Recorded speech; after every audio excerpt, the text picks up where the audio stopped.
ನಟ್ಟಿರಬೇಕು ಸಾಕು.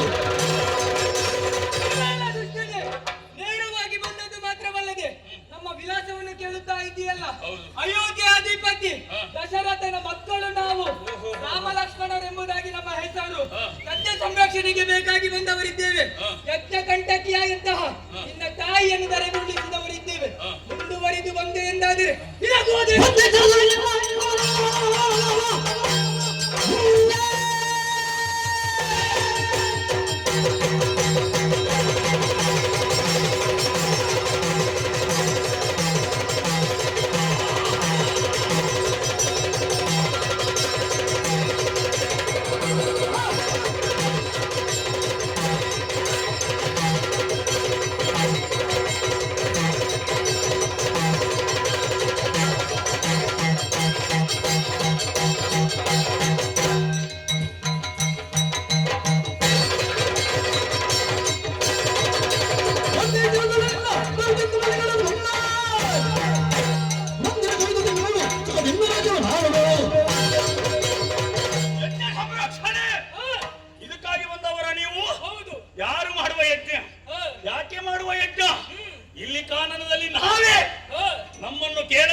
ಅರಮನೆಯನ್ನು ತೋರಿಸುವವ.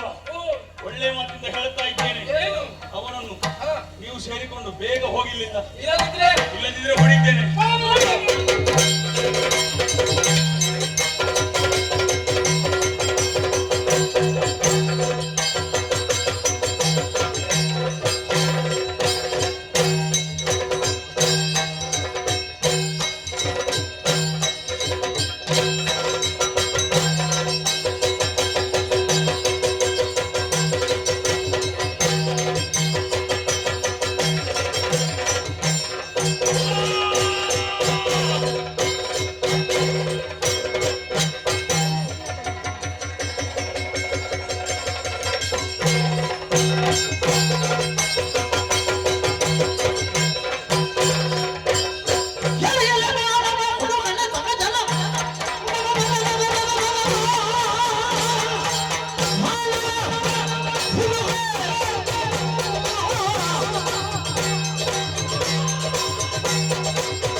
ಮೂಗಿನವರೆಗೆ ಹೆಂಡ ಕುಡಿಯುವ ಅಭ್ಯಾಸ ಅಂತ ಹೇಳಿ ಇಲ್ಲಿ ಯಾರಾದ್ರೂ ಏನಾದ್ರೂ ಬಾಯಾರಿಕೆ ಕೊಡಿದ್ರು ನಿನಗೆ ಹೆಂಡ ಕುಡಿದ ಹಾಗೆ ಕಂಡದಕ್ಕೆ ನಾವು ಹೊಣೆಗಾರರಲ್ಲ. ಹೌದಾ?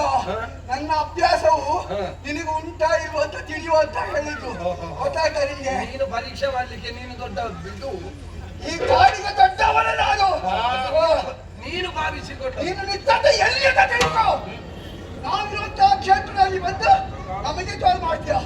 ಮಕ್ಕಳೇ, ಏನು ಈ ಹುಡುಗ ಈ ಸನ್ಯಾಸಿ ಹೇಳಿದ ಎಂಬ ಕಾರಣಕ್ಕೆ ನಮ್ಮನ್ನು ದುಷ್ಟರು ಎಂಬುದಾಗಿ ಹೇಳುವುದಾದ್ರೆ ನಿಮ್ಮ ಪ್ರಾಣ ಕಚ್ಚೇನು?